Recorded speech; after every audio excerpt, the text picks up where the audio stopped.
Әмді Нұр Әли Аблызның bir yılınızdaki 8760 saat namlıq əsrinin davamını anlatımız.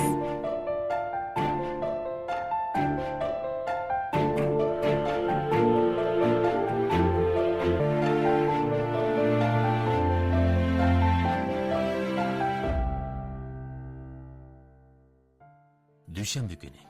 Teneffüs vaqtida beshimni cho'kirib topshiriq ishlayotgandim. Bir do'stim yonimga yugurib kelib, hayajonlangan holda Ali, eshik oldida bir qizni chaqiryotdi, dedi. Bu dunyoda 17 yil yashab bunday ahvolga azaldan yo'liqib boqmagan edim. Sinf mas'ulimiz ishxonasiga chaqirgan chaqlab bo'lgan. O'g'illar chaqirib chiqib do'shkanlagan ishlar bo'lgan. Ammo azaldan yotchinisliq biri chaqirib boqmagan edi. Qiz bola degan bu gapni anglab, yuragim kupildab so'qib ketdi. İçimde o'ylatdim. Bu zodi nemish bo'lib ketdi? Jiddilashib, yuragim silib, yuzim qizirib ketdi ya. U qiz ishning oldida tortinibgina turib menga rahmat etdi. Rahmat sizga, siz madad bergachga naqsh musobaqasida chempion bo'ldim. Orqadan quchoqlarini kang echib, meni mahkam quchoqlab qo'yibla, ko'zdan g'oyib bo'ldi. Men xudimni yo'qotdim desam bo'ladi. Tang dematli qizlarning meni tunji qatim quchoqlashi edi. Qalbim yayrab, yuraklarim o'ynab, sinfning balkoniga yugurib chiqdimda qattiq vaqirvatdim. Mening mushundoq bir kunlar keladi ekan-a? Yovugimni echildigan pasli bo'ladi ekan. Meningmi bo'ytaqlikdan xo'shishadigan vaqtim bo'ladi ekan, deb o'ylaydim. Orqadilla do'stlarimning hammasini chaqirib kelib, go'yo axborot e'lon qilish yig'ini echiyotgan bir tarzda yilini boshdan kechirgan 15 sekundlik muhabbatlashish jarayonini so'zlab berdim. Kechda o'zimcha uni uyiga olib qo'ymoqchi bo'lib, ularning sinfining oldiga berib saqladim. Meni nimish saqlaysiz? U gangirab qolgandek qiladi. Billi qaytayli deb bo'lmamdi, dedim men. Voy, nimishga billi qaytqolaymiz? Men mangash turay. Shundaqmi dod ekanman. Men texi xiyolimda uni qasdan nazlanmatdi deb o'ylabdim men. O'ylamagan yerdan 2-3 kun o'tib ketgan bo'lsa-mu, u meni izlab kelmadi. Ko'nglimda shuncha uzun nazlangan bormi? Qandoq nazlish bo'lib ketdi bu? dedim. Payshanba kunigacha saqlab toqatim qolmadi. Uni 5-qavatning odam bormaydigan bir bo'longa, oshiq mashhuqlar bo'longi deb atiladigan bir chetiga tortib bordim. Uniga shundoq romantik joyda talab qo'ymoqchi bo'ldim. Tortib bordim degandan boshlab bordim deganim tuzuk. Chunki men uning qo'lini tutishga petnolmaydim. Qaysi kuni menga rahmat aytgandingiz, men bek ta'sirlanib ketdim, dedim kekashlab turib. Sizningki menga biror gapingiz bormi-ti? Uning chiroyidan tushunilmagandek bir ifoda chiqib turadi. Ishqisi yo'q. Nima gapingiz bo'lsa davering, dedim uningga madad berib. U texmi gangirab turadi. Tortinmang, nima gap bo'lsa davering. Bizni xali yaqin bo'lib qoldik emasmi? U gangirab turavergachga oxiri o'zim eg'iz echishga majbur bo'lib, uni yaxshi ko'rdiganligimni udulla aytdim. Men faqat sizga rahmat aytib qo'yay degan edim, dedi u duduqlab turib. Yuragim 7-8 parcha bo'lib, yerga po'kuldab tushgandek bir tuyg'uda bo'lib ketdim. Dunyoning naqadar rahimsizligini yana bir qatim chunqur his qildim. Men ozroq ochiqlab turib, ko'nglingiz yo'q odam nimishqa meni sinfdan chaqirib chiqdingiz? Nimishqa meni quchoqladingiz? dedim. Men birinchi qatim naqsh musobaqasiga qatnashib birinchi bo'lg'achqa menga madad berganlarning hammasini quchoqlab rahmat aytgan edim. Bu gapni anglab, yo xush bo'lishni, yo xafa bo'lishni bilolmadim. Menga ozroqmi ko'nglingiz yo'qmi? dedim yanala umidimni uzalmay. Ali, siz yaxshi bola. U menga bir tal yaxshi odam kartasini berish orqali shu qitimliq bema'ni parangni oxirlashtirdi. Men bundoq gapni jiq anglab ketgan. Yana bir tal yaxshi odam kartasi olsam-mu, karati chaqliq edi. Uning orqasidan qaraganimcha, o'zim yolg'iz xili uzoq o'ltirdim. Ammo yana voz kecholmadim. Shundan keyin yana bir qancha qatim talab qo'yib, o'xshashda rad qilindim. Ko'nglim shundoq yerim bo'ldi. Hatto men bo'lmasam bu dunyo texmi go'zal bo'lamdi qandoq deganlarni o'yladim. 9-qavatning uygisiga chiqib, bir sakrabda qutlaymi yo deb o'ylab, ishkinib qoldim. Egizning qo'rqish kestin bo'g'ashqa oxir binodan qaytib tushib, maktab oldidagi mashinalar to'xtamay o'tib turadigan cho'ng yo'l bo'yig'icha bordim. Mashinalardan biroz kelib, birla so'qsimi, biroqla qutlatdim. deganlarni o'ylab turganimda bir saboqdishim tortib ilib ketdi. Bekla tushkunlashib ketdim. G'ayratga kelib, Yangoping muallimning eshigini chekdim. U maktabimizning psixika maslahatchisi edi. Muallimning udulda o'ltirib, xili uzoq paranglashibmi, tushkunlashib ketishimning sababini qizlarga talab qo'yib, mag'lub bo'lganligimdan ekanligini aytishdan qijil bo'ldim. Oxiri yashag'inimning foydasi yo'q. Men bo'lmasam bu dunyo texmi go'zal bo'lishi mumkin degandek bosh oxir yo'q gaplarni qildim. Yang muallim menga, "Hech qisi yo'q Ali. Sen yashayotgan mushundaq muhitda bundoq o'ylab qilishing butunlay normal. Yana kelib, bir ikki qitim maslahat so'rasamda masala hal bo'ladi deb o'ylama", dedi. Asta-asta boldur muhabbatlashishdan eg'iz ochdim. Ondan qattiq pushaymon qildiganligimni aytdim. "Mening bundoq qilishim bekchon xatolik. Ota-onamga yuz kelolmayman, maktabga, xalqqa yuz kelolmayman. Uning ustiga mag'lub bo'ldim. O'zimga yuz kelolmayman", dedim. Yang muallim buning nihoyat normal ish ekanligini, yoshlikda hamma odamning mushundaq tuyg'uda bo'ladiganligini aytdi. Qayta paranglashgandan keyin Yang muallimga qalbimning eng cho'nqur qatlamlaridagi o'y-xayollarimni aytdim. "Shuncha ko'p qizlar meni rad qildi muallim. Sizningcha mendek bir odamning yana mavjud bo'lib turishining zaruriyati bormi? Xatolashding Ali. Boshqalarning seni rad qilgani sening xatoliging emas. Ularning xatoligi. Sen amaliyotda bir munavvar yosh. Ular sening bu tarafingni ko'rolmagan." Muallimning bu gapini anglab xush bo'ldim. Qandoqli bo'lmasin, mening yaxshi taraflarimni ko'radigan bir odam bor ekan deb o'yladim. Hozir aslab baxsam, Yang muallimning menga aytganlari uning yurak so'zlari bo'lishi natoyid ekan. Ammo men o'zimdan tamoman voz kechgan chaqda u menga ilhom berdi. O'zimni muayyanlashtirgidek kuch-quvvat berdi. Baldur muhabbatlashib mag'lub bo'lishning azobini Robinning qalbidagi siqilishga silishtirg'il bo'lmasligi mumkin. Ammo azob ichida yashayotgan bir odamga nisbatan aytganda, azobning og'ir yeniki bo'lmaydi. Bir odam har qancha kuchlikda ko'rinsa-mu, ruhiyat qatlamida shundoq bir ojiz nuqtaning borligini. Sirliq o'rda ichidagi odam qancha tez yugurgancha shuncha eziqadiganligini tunib yetdim. Bundaq chaqda bizga keriki dardimizni chiqarib olish emas, davomliq bardoshlik berishmi emas, balki o'zimizni besib olib dunyo bilan paranglashish. Parang obyekti balkim odam, balkim bir naqsha, bir kino, bir poch kitob bo'lishi mumkin. Hayotingizning eng halqiliq paytlarida osmini texmi keng odamlar bilan paranglashib baqsangiz bo'ladi. 2013-yili 1-oyda o'tir maktab o'quvchilariga dars berishdan TOEFL imtihon tayyorlik sinfiga dars berishga yo'tkalmoqchi bo'ldim. Mening bu qarorimni o'zimga bir qitim jang e'lon qilganim deyishga bo'ladi. Mundaqcha aytganda, aslida aran 25 kilogramm ko'tara oladigan odamning biroqla 250 kilogramm ko'tarman deganidek bir ish edi. Garchi men TOEFL imtihonidan burilib o'tgan, yana kelib eg'iz tili va yiziqcha bo'ligida to'liq numr olgan bo'lsam-mu, sinf almashish bir qancha kun bo'la bo'lmayla xizmatning g'oyat zo'r besimi va salmiqi meni qo'rqitib etdi. Burunqi darslar to'xtagan, yangi dars texi boshlanmagan, 3 oylik tarbiyalanish, dars tayyorlash vaqtim bor. Chekinish yo'lim qolmagan bo'lsa-mu, qanday qilishni faqat bilolmadim. Gangirash ichida qoldim. Bir qancha kungacha tushkunlik besib oldi. Oxirda o'zim hurmatlaydigan, ishonadigan bir odamdan yordam so'rash qaroriga keldim. Eng yaxshi nomzod boshlig'im Yu Minghong muallim edi. Bundan burun uning bilan ko'p paranglashib ketmagan bo'lg'achqa, qandoq eg'iz ichishni bilolmay turganimda, mikroblogni ichib, Yu Minghong muallimning men so'qmoq voqeasini tema qilib turib so'zlagan sin darsligini ham bahrlab qo'yganligini ko'rdim. Yu Minghong muallim mikroblogga ko'p narsa chiqarmaydi. Bu uning tunji qitim o'z guruhidagi bir xizmatchi ishlagan sinni ham bahrlish edi. Bu ish qalbimdagi ikkilanishni tamoman yo'qotdi. Yu Minghong muallimga el-xat yozib, mening bu qarorim xato bo'ldimi nima? Kuchim yetmaygan ishga eslib oldimmi qandoq deb so'radim. Muallim nihoyat tezla javob qaytarib, qaror qilgan ekansan, pushaymon qilma. Ali, ishonamanki, sen cho'qim butun kuching bilan tirishib, munavvar bir o'qituvchiga aylanolmaysan. Hayotlikda eng azobli ish nishonsiz tantirab yurish bo'lsa kerak. Qalbimdagi tugullar yechilib, bulutlar taridi. Diqqatimni yig'ib, TOEFL savollarini ishlashga kirishdim. Kechani kunduz ulab dars tayyorlab, o'zimga bo'lgan ishonchimni oshirdim. 1 yildan keyin Yangi Sharq guruhidagi 18 ming o'qituvchi ichidagi 9 nafar notiqning biriga aylandim.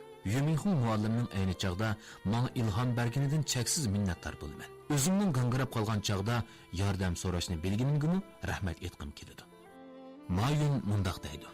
Odam utuq qozinaman deydigan o'z-o'zini davolashni bilishi, o'ng qo'li bilan so'l qo'lini isitishni o'rganishi kerak. Gangirab qolgan chig'ingizda dunyo bilan paranglashdan boshqa o'zingiz bilan obdonroq paranglashib beqing. Yo'liqqan masalani darhol hal qilinmagan ba'zi chog'larda o'zimni ikkiga parchalab, ichimdagi ikki manni bevosita paranglashtirman. Ali, seni yaxshi ko'rdigan onang bilan singling bor. Yana nurg'un odamlar seni qo'llaydi. Nimishqa bir sinab baxmaysan? Eng yomon oqibat yuz bergan taqdirdimi nima bo'ladi? Butun dunyosini mazoq qilgan taqdirdimi sana e'tiborsiz qara olmaydi-ku. To'g'rimi? Mushundaq dialoglarmi menga tuman ichida ilgirlash yo'lini ko'rsatib beralaydi. Musobaqa 2, do'stlik 3. Gallup ustilik topqishning tekshirish natijasida ko'rsatilishicha, mening eng zo'r ortiqchiligim raqobatchilik ekan. Raqobat silishtirish ishiga yildiz tatgan bo'ladi. Atrofingizga nazar solganingizda, tabiiy holda boshqalarning natijalarini bayqaysiz. Ularning natijasi qo'lingizdagi eng odoqli ishgalga aylanadi. Mayli qanchalik jafo torting, mudoyingiz har qancha oliyjanob bo'lsa-mu, faqat o'zingizning nishoniga yetib, qurdoshlaringizni besib tushalmagan bo'lsangiz, qo'lga keltirgan utuqlaringiz hech narsaga arzimaydigandek his qilasiz. Barliq raqobatchilar boshqalarga muhtoj, silishtirishga muhtoj. Chunki silishtirgan chog'da raqobatlasha olasiz. Raqobatlashganda g'alaba qila olasiz. G'alaba qilib qolsangiz, cheksiz xursandlik hislariga cho'mila olasiz. Siz o'lchashga amroq. Chunki u orqali silishtirg'ul bo'ladi. Boshqa raqobatchilarni yaxshi ko'rasiz. Chunki ular ruhingizni urg'uta oladi. Siz musobaqani qizg'in so'ysiz. Raqibingizga adab bilan muomala qilsangizmi, hatto yengilgandami salmoq qiyofatga kirib olsangizmi, sizning musobaqaga qatnashishingiz hargizmi ko'ngil xo'shi uchun emas, balki g'alaba qilish uchun. Shunga yengishga ishonchingiz bo'lmagan musobaqaga qatnashmaysiz. Tekshirish natijasida mening mijoz xulqimga mushundoq baho berilgan. Darvaqa, nima ish qilsam boshqalar bilan silishtirishni yaxshi ko'raman. Yo'l mansam boshqalarni tezroq ma'moqchi bo'laman. Imtihonni qandoq berish muhim emas, faqat ko'nglimdagi raqibimdan bir numr bo'lsa-mu ortiq osonlik bo'ldi. Men amroq arboblar ichida nurg'un yengilmas generallar bor. Masalan, Hannibal, Qaysar, Napoleon degandek. Barliq musobaqalarda do'stlik 1, musobaqa 2 deb shuar to'laymiz. Ammo maydonga tushgandan keyin do'stlik bilan kimning kari? 72 xil mahoratni ishga solib bo'lsa-mu, g'alaba qilmoqchi bo'lamiz. Yengilish mening hayotlik lug'atimda ham azob, ham haqorat. G'alaba qilishga ozlik qolganda uttirib qo'yishni texmi qabul qila olmayman. Oliy maktabning 1-yilligida o'qiyotgan chig'imda Kompyuter uchur instituti futbol komandasining bir a'zosi bo'lish suhbatim bilan musobaqaga qatnashdim. Yerim hal qilg'ish musobaqada xalqaro munosabat institutiga qarshi o'ynadik. Musobaqa eng oxirgi bosqichga kirgan chog'da 2 ga qarshi bir natija bilan kaynib qoldik. Bir pas ilish orqali qarshi tarafdan to'p tortib olib, sabdishimning chabdaslik bilan himoya qilish bilan to'pni ilib, qarshi tarafning vartasiga qarab yugurdim. Vartaga 50 metr qolganda nishonlab turib vartaga urdim. Hammalarning ko'zi men tepgan halqiliq shu bir to'pga tikildi. Ammo to'p vartaning tumiriga surkishib digidek o'tib ketib qoldi. Shu chaqda ko'pchilikning umidsizlik ichida menga tikilgan ko'zlaridan ularning menga naqadar zo'r umid bog'liganligini bildim. Musobaqadan keyin hech kim meni ayblamadi. Ammo mening ko'nglim qattiq ahonat anglaganimda bakrak yerim bo'ldi. Shuningdan keyin barg'ancha bo'shib ketdim. To'p vartaga surkishib o'tib ketgan o'sha manzara kollamga kirib olib, ko'z oldimdan zodil ketmadi. Musobaqaga qancha ko'p qatnashsangiz, yengilishga duch keladigan chog'mi shuncha ko'p bo'ladi ekan. Mening musobaqaga tutgan pozitsiyamda asta-asta o'zgarish bo'ldi. Yengish darvaqa muhim. Ammo buningdan muhim bir narsa bor. Masalan, g'urur. To'p maydonida ba'zida bir tarafning a'zosi yorinib yiqilgan ishlarmi bo'ladi. Bundaq chog'da yana bir taraf qilch parvo qilmasdan hujumga o'tadi. Hatto tantana qilishadi. Bunda qilib yengan taqdirdimi qadr-qimmatingizni uturgan bo'lasiz. Buningdan uyatsiz bo'lgani musobaqada keyinga qolgan chog'da umidsizlanib oxirgacha kurash qilishdan voz kechish. Musobaqa bo'lgan ekan cho'qim butun kuchini chiqarish. Musobaqada uturgan taqdirdimi g'urur, izzat, hurmatga uturmaslik. O'ladigan ish bo'lsa-mu erkaklarcha o'lish kerak. Men ham o'zimga shundoq talab qo'yib kelgan edim. Darajadan tashqari notiq musobaqasida o'zimga bilet tortishdan tashabbuskorlik bilan voz kechishimmi maydondan o'g'il boladek chiqib ketish uchun edi. Nurg'un kishilar meni G'alati Parang nomli program orqali tanigan. Dastlabda men bu musobaqaga munozara uchun qatnashgan edim. Qarasa, undaq ko'rinmasligi mumkin. Lekin men munozara qilishga rostilla qiziqaman. Programma tashkiloti menga bu bir rasmiy munozara, eng yomon munozarachilar keladi degan edi. Sınğı elish rasmiy boshlangandan keyin bu programmaning haqiqatan cho'ngligi meni cho'chitib, tilimni kalvalashtirib etdi. Rasmiy munozara ekanligi uqtirilgan bo'lsa-mu, bu qadar rasmiy ekanligini o'ylamagan ekanman. Men vakuumda yashayotgan odam emas. Atrofimdagi ishlarga albatta ko'ngil bo'laman. Programmada deyilayotgan ba'zi gaplarni do'stlar aro parang qilishganda anglab maqollatdik. Ammo bundaq rasmiy yo'sinda anglag'animda faqatli ko'nalmadim. Uning ustiga bir muallim bo'lish sifatim bilan o'quvchilarimning bu xil gaplarni anglaydiganligini o'ylab, texmi qo'rinib qoldim. Albatta, programma rasmiy qo'yishdan burun kesib to'g'rash jarayonidan o'tadiganligini bilardim. Ammo latofatlik Livan qizlar odamning jinsiy tuyg'ularini g'idiqlaydigan narsalarni sahnaga olib chiqqan. Men izchil hurmatlab kelgan Madun muallimning og'zidan odamni xijil qilib o'tadigan gaplarni anglagan chog'da haqiqatan g'alati dunyoga kelib qolganligimni ondan bildim. Dastlabki bir qancha son programmada munozirga faqatlik kirishalmadim. Gaplarim qamlashmadi, hatto o'rnimdami tuz turolmadim. Yumurliq so'zlashga shuncha tirishgan bo'lsam-mu aplashmadi. Rostini aytganda, necha qatim gapga yengilib qilib, futtirayotgan qimorvozdek so'lishib ketdim. Keyin o'ylab qoldim. Odam o'xshamagan so'rinda o'xshamagan rollarni oladigan bo'lish kerak ekan. Kishilarni ancha-muncha kuldirib, qoyil qilish talab qilingan bundaq so'ringa muallimlik salobatimni ko'tarib chiqsam, bo'lmagidak deb o'yladim. Shuning bilan o'zimni o'zgartmoqchi bo'ldim. Lekin buning uchun tirishchanlik, sabrchanlik kerak edi. Dastlabda boshqalarni do'rimoqchi bo'ldim. Lekin o'zimga bakil g'alati bilindi. Borgancha o'zimga o'xshamayli qolg'il turdim. Har holda oxirgi bosqichga borgancha munozirga ko'nib, o'zimni xil erkin tutishga boshladim. O'zimning uslubimni tepib oldim. Orliqdagi bir maydon musobaqada o'zimni tunishtirgan chaqda ismimni tushuntirdim. Bu chaqda baholag'uvchi Madun muallim qisqacha bir chaqchaq qilib yig'inchaqladi. Shuningdan keyin har qatim so'zlamoqchi bo'lib o'rnimdan tursam, ko'pchilik mushu gap orqali chaqchaq qiladigan bo'ldi. Bilet tashashgan mas'ul tomoshabinlarmi men bilan chiqishib qo'yatdi. Ismimni bir qatim doklab qilib qo'yishim bilanla necha 10 tal biletni qo'ldan berib qo'ydim. Shundaqdimi chandurmasdan munozirani davomlashtirdim. Dastlabda bu gap chiqsala ozroq jili bo'lgan edim.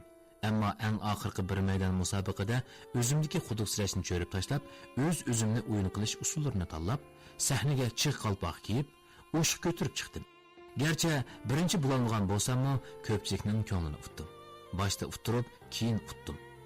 Maydondan mardona ayrildim. 5 kuchukning ichiga kirgan chaqdala vazifamni asosan o'rinlab bo'lgan edim.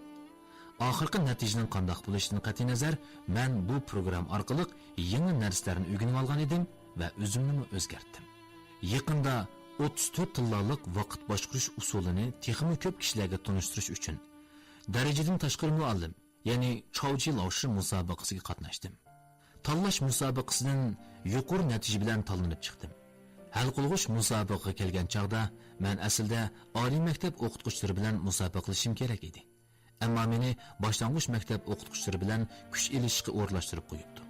Programmani suratga oladigan chaqda rejissorga amalba hech qanday talab qo'ymadim. Qanchinchi bo'lib maydonga chiqishim, raqibim avval tanlamdi yoki menmi?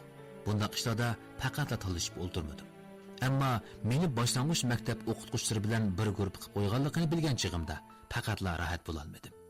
Oliy maktab o'qitishi bilan boshlang'ich maktab ma'rifi, mayli mazmun, mayli kasb yo'nalishi jihatdan bo'lsin va yoki qiyinlik nuqtasidan bo'lsin, hargizmi silishtirg'il bo'lmaydi-da. So'zlaydigan mazmun faqatla o'xshamaydigan tursa, qandoqmi musobaqalash kerak? Chekinib ketay desam, raqibimga hurmatsizlik qilgandek ish bo'lib qoladi ekan. Baholag'uvchi o'qituvchilarmi mendan keskin raqobatlashishni, programning yaxshi chiqish uchun raqibimni yer bilan yakson qilib o'tadigan hayvatlik so'zlarni qilishimni talab qildi. Ammo men unda qilolmadim. Mening raqibim 6 yillik o'qitish tajribasiga ega adabiyot o'qituvchisi bo'lib, maydonga tushibla. Cho'qim g'alaba qilaman. Raqibim har qancha kuchlik bo'lsa-mu, uni yengmay qo'ymayman, deb shuvar to'lg'il turgan edi. Lekin men undaq gaplarni deyanmadim. ko'pchilikni bilet tashlashga da'vat qiladigan hal qilg'uch bosqichga kelgan chog'da bu ayol o'qituvchi yig'livatkil tasli qoldi. O'zining bundan burun hech qanday musobaqaga qatnashib boqmaganligi, birinchi qatim televizorga chiqish ekanligi, agar utirib qo'ysa o'quvchisining qalbidagi obrazining tushib ketishidan ansiraydiganligini kuchab ta'kidladi. Men ko'nglimda uning o'quvchilari boshlang'ich o'qiyotgan kichik bolalar ekan. Agar men yengilsam, ularning beg'ubar qalbida cho'qim jarohat izi qilishi, bu muallimning o'quvchilari oldidagi nopozi yo'qolib ketishi mumkin. Shundaq bo'lib qolsa, bu mening gunoh qilganim emasmi, deganlarni o'yladim. Shundaq ikkilanish ichida qilib, menga bilet tashlashga da'vat qilishdan voz kechdim. Musobaqadimi o'tirib qo'ydim. Nurg'un qatimliq musobaqada menga murassa qilishni, zarur narsalarni eng asosiy siziqdan tushirib etmay saqlab qolishni o'rgatdi. Yengilish yanada muhim. Ammo hayot hargizmi nuqul birli qoida bekitilgan, toq o'lchamlik musobaqa emas. Dunyoga qarab bir qadam bossak, dunyomi bizga bir qadam yaqinlashadi. Nurali Obdizning Şinjan Pan-texnik nashriyoti nashr qilib tarqatgan bir yilingizdagi 8760 soat nomli asarni mush yergacha anglatdik. Davomini ati anglaysizlar.